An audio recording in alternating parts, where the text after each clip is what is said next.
Sur un prélude, le déluge, mon refuge. Par Angélique Leroy.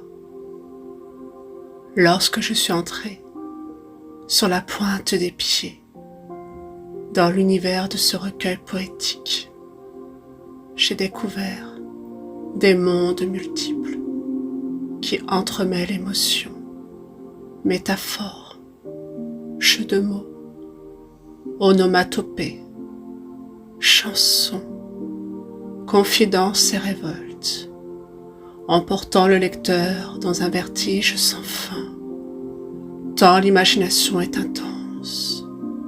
Quelle joie de goûter à la source de ces textes et d'en apprécier toutes les saveurs, toutes les textures, toutes les notes. Quel bonheur de se laisser aller dans ce tourbillon charismatique, ce baume intarissable, ce printemps éternel.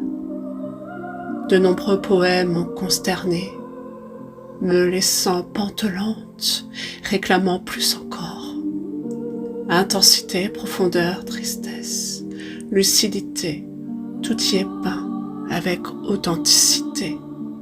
L'arbre en mille feuilles pleure ses meurtrissures, âme détruite par la désillusion, tandis que la femme flamme, mal aimée, s'éteint dans une insomnie.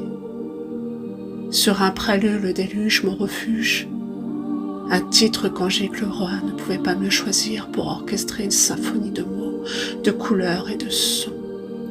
Il s'agit là bien entendu d'un tutoiement auquel nous sommes conviés, nous spectateurs de ces peintures et portraits. Et c'est sur un tapis volant que l'on plonge dans l'oasis d'Angélique, car se faufile dans les mots la magie de l'imaginaire qui caractérise sa poétesse. Quel émouvant voyage au cœur de paysages intérieurs, d'abandon, de croyances, de révélation et de confiance. La poétesse, par son immense sensibilité, par son pouvoir de dépasser l'impossible, de surprendre par ses rires et ses larmes, de charmer par sa douceur, de fustiger avec ses mots percutants, ses acrobaties étonnantes fait preuve de voltige. Parce qu'elle aussi musicienne et danseuse, femme et ensorceleuse, peindre intrépide et chatoyante, Angélique n'hésite pas à dévoiler toutes les facettes de son visage. Humaniste, elle met l'homme au centre de sa poésie. Et elle se met en scène, parce qu'elle ne craint pas ses faiblesses, et parce qu'elle se livre sans contrainte, elle est à la fois l'artiste et la création. N'oublions pas la sensualité qui érotise divinement le recueil.